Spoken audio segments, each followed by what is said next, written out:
Okay, so forget everything you think you know about the story of Noah and the flood. Seriously, we are going way past the Feltboard Sunday School version today. We're diving headfirst into what is basically a high-octane, world-ending shonen anime arc, pulled straight from ancient texts.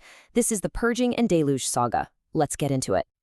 And we kick things off right in the middle of the action, with our protagonist Noah in just a moment of absolute desperation. This one line from the Book of Enoch really sets the whole tone. This isn't some calm, prophetic warning. It's a raw, frantic, embittered cry from a man who is watching the end of everything he's ever known. All right, Act 1, a vision of ruin.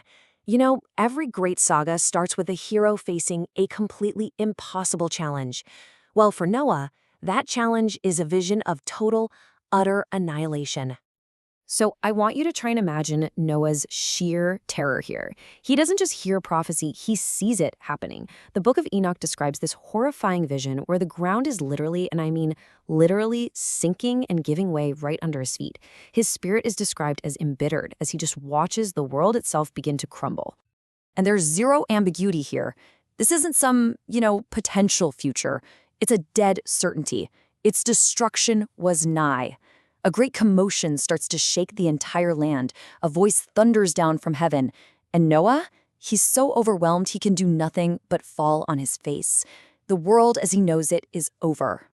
So, with the end of the world basically guaranteed, the divine response is, well, it's swift and it is brutal. See, this isn't just a natural disaster, oh no. This is a targeted judgment, and it's aimed directly at the source of the world's corruption. And this right here is the setting for that judgment. Dudael. And let me tell you, this is not just any prison. It's a desert of absolute, suffocating darkness. A place specifically designed for eternal confinement, where no glimmer of light can ever reach. This isn't just a prison sentence. This reads like a divine execution of justice. The archangel Raphael is given a direct, 5-step command. It's like a celestial binding technique that is just absolute. Azazel is bound hand and foot, thrown into a pit, and then buried under jagged rocks, sealed away in total darkness forever. So you might be asking, why such an incredibly harsh sentence? Well, according to the text, this guy, Azazel, is basically patient zero for all the corruption on earth. He taught unrighteousness, he revealed forbidden secrets from heaven, and for that he is held responsible for all sin. The case is officially closed. Okay, with the main villain now dealt with, the focus shifts entirely to survival. This is kind of like the calm before the storm, the training montage before the final battle. The monumental task of building the one and only vessel of salvation is about to begin. Let's talk about the scale of this thing for a second. 300 cubits long, 50 wide, 30 high. This isn't just a boat. It is a floating fortress, a behemoth of gopher wood. Can you just imagine Noah and his sons toiling away with this massive wooden framework just reaching for the sky? The air must have been thick with the smell of black pitch as they meticulously applied it to every single inch, inside and out, creating this impenetrable seal against the storm that they know is coming. Now, while this massive construction project is going on, a legitimate miracle is unfolding. The Lord himself actually gathers the animals. They aren't hunted, they aren't herded, they just come, willingly. The clean animals arrive in groups of 7 pairs, the unclean in pairs of 2, each a male and a female, all ready to preserve their kind for the new world. And this is the real moment of truth. All these animals approach the massive ark, and as the book of Joshua describes it, they literally crouch down before Noah in this incredible act of submission. They willingly enter the vessel that will save them. And those that refuse, he leaves them behind. In that moment, Noah becomes the sole gatekeeper of the world to come. And now, the climax. The preparations are finally over.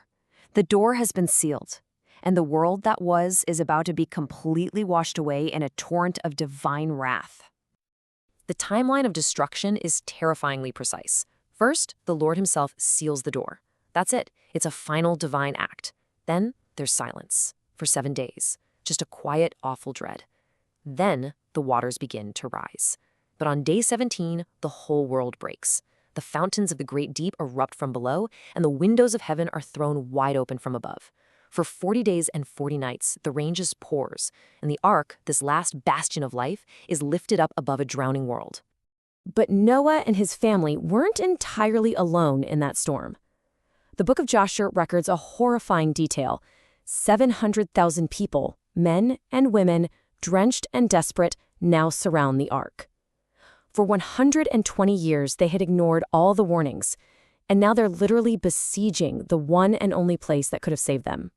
Can you imagine the sound? All those desperate cries against the hull of the ark, and then Noah's voice, booming from within that sealed vessel. And there's no pity in his voice, just a harsh, cold reminder of the choices they made. Have you not all rebelled against the Lord, he asks? The time for repentance is over. The door shut by God himself will not be opened.